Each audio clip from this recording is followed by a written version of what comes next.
really wanted to put myself in the position of being this village potter and creating things that refer back to my culture, my community, the people that have come before me, and make it a part of people's everyday lives.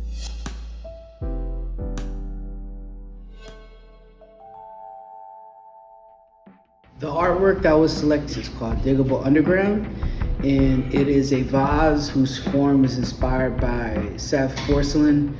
Sèvres being a porcelain manufacturer that made work for the royalty of France. And so I really look at a lot of these forms because whether or not you have a relationship with that history or not, the shape itself presents this sense of aristocracy, of regalness that was really important to me to convey the message that I wanted to in here.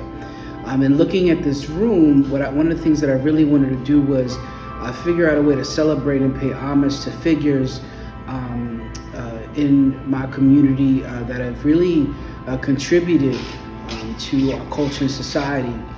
And so Harriet Tubman being, one of the most important figures really in history, and the work that she did to free slaves and to be an abolitionist. And then on the other side of that piece is Erykah Badu, a really influential musician, but also somebody who's influenced me creatively and artistically to think a little bit outside of the box. And then also in this period room, I have several pieces that are in the kitchen area and the food area. One being a train bowl that has graffiti on it, just like you would see in the 80s and 90s in New York and in Philly, in my case, in Philly. What I think really inspired this work is this opportunity for me to think a little bit about how I engage with the community, what it means to be a potter, a craftsman. One of the things that I think is really important about what it is that I do is that it complicates the narrative that Black and brown people have to have certain roles, and a role as a maker of pots. People would traditionally think of someone like me as a laborer rather than being a designer, having the autonomy to be able to choose the objects that I create. So being put in this position with such an institution like the Met, I really wanted to make work that was reminiscent of the work that I make available to people every day, the things that people eat and drink out of that I've created, and replicate that in this sort of context, because I think it's something that's like hopeful but also realistic, and I wanted to give an example of that existing in the real world. I primarily do wheel throwing on a potter's wheel.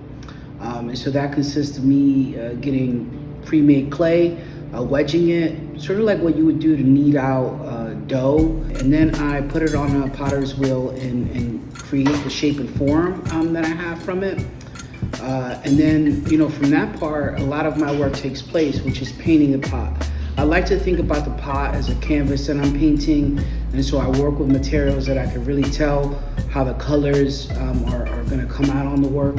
And then after I paint it, I apply a glaze, which allows a glossy coat on it, and it also makes it so that you can eat and drink out of. And then lastly, I apply portraits to it by painting on top of the glaze. One of the things specific to this Afrofuturistic Period Room is the relationship between it and Seneca Village.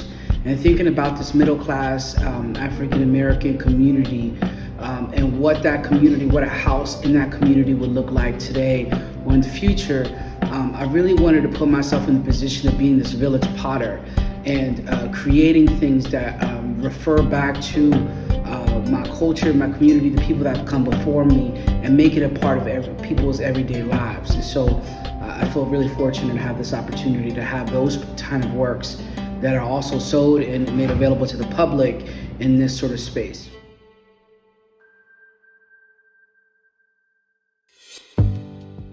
Even as somebody's first starting off art classes, I knew what the Met was, even before I'd ever visited the Met. It's synonymous with this, top tier institution for visual art. And so coming from where I do and knowing that means that people from my culture and community also know that. And so to have my work, visually represented in that context is really important. One of the other things that's really important for me is not just creating those opportunities for myself, but opening up some doors for other people. And so having ceramic work of a contemporary living artist at the Met is a big enough deal. But then to be able to put me in the room with some of the most influential artists of my career and of my life is so meaningful to me. And it seems like something that I could have never imagined happening.